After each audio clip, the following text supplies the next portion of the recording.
পুরো 8 কেজি ওজনের একটা স্যালমন ফিশ, এত বড় মাছ আমি প্রথমে দেখেছিলাম। সেদিন আপনাদের ভাইয়া আর তার পাড়া দুজন মিলে মেট্রো মার্কেটে গিয়েছে। মেট্রো মার্কেট হচ্ছে ফ্রান্সের একটা মার্কেট, যেখান থেকে আপনি সব ধরনের মাছ টাছ কিনতে পারবেন, বা রেস্টুরেন্টগুলা যেখান থেকে বিশেষ করে মাছ বা রেস্টুরেন্টের প্রয়োজনীয় জিনিসগুলা কিনে থাকেন। তো ওখান থেকে দেখেন দুই ভাইরা মিলে কত বিশাল বড় একটা স্যালমন মাছ নিয়ে এসছে।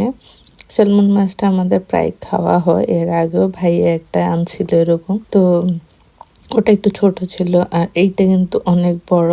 তো আপনাদের ভাইয়া তো কাটতে পারে না, এই জন্য আমার ভাইয়া সুন্দরভাবে কাটতেছে। প্রথমে মাছটার মাথাটা কেটে নিচ্ছে দুইজনে মিলে। দুজনেরই প্রচুর কষ্ট হয়েছে, একজনে কাটতেছে আর একজনে হেল্প করতেছে।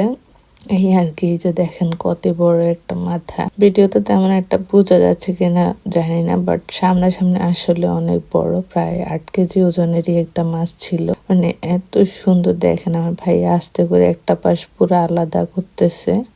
এই যে দেখেন একটা পাশ পুরো আলাদা করে নিয়েছে। কালারটা এত সুন্দর বলার বাইরে, আর মাছটা খেতেও কিন্তু সেরকম মজা হচ্ছে। এই ভিডিওটা কিন্তু অনেক আগেই করে রেখেছিলাম, বাট আপনাদের সাথে শেয়ার করব বলে করা হয় না। আমিও একটু ব্যস্ত ছিলাম, যার কারণে শেয়ার করতে পারি নাই। আজকেও বয়স দিচ্ছে যে শরীরটা একটু ভালো না, ঠান্ডা জ্বর লাগছে, যেহেতু ফ্রান্সে অনেক ঠান্ডা পড়ছে। তো ঠান্ডা জ্বরের কারণে আমার গলাটা বসে আছে, যার কারণে আপনাদের কাছে সরি, হয়তো বা আমার কথা বুঝতে একটু আপনাদের সমস্যা হতে পারে।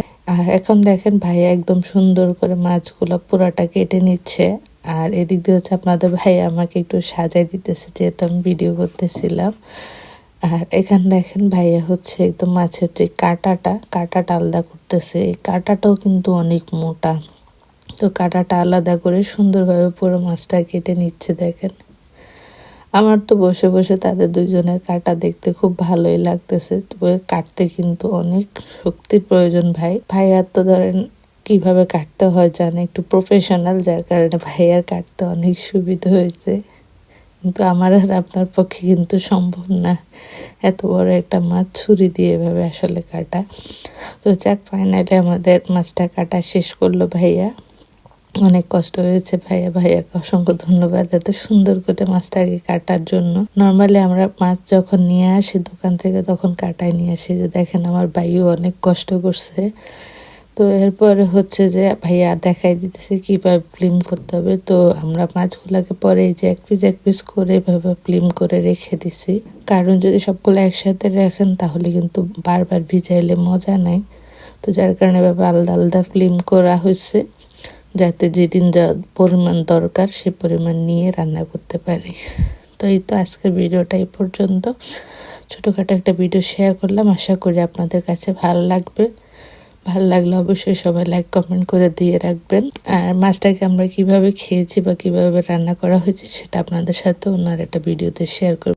সে পর্যন্ত সবাই ভালো থাকবেন, সুস্থ থাকবেন। আমার পেজটাকে সবাই ফলো করে দিবেন, আমার পাশে থাকবেন সবাই। আর আমার ইউটিউব চ্যানেলটাকেও আপনারা সবাই সাবস্ক্রাইব করে দিবেন। সবাইকে ধন্যবাদ। আল্লাহ হাফেজ।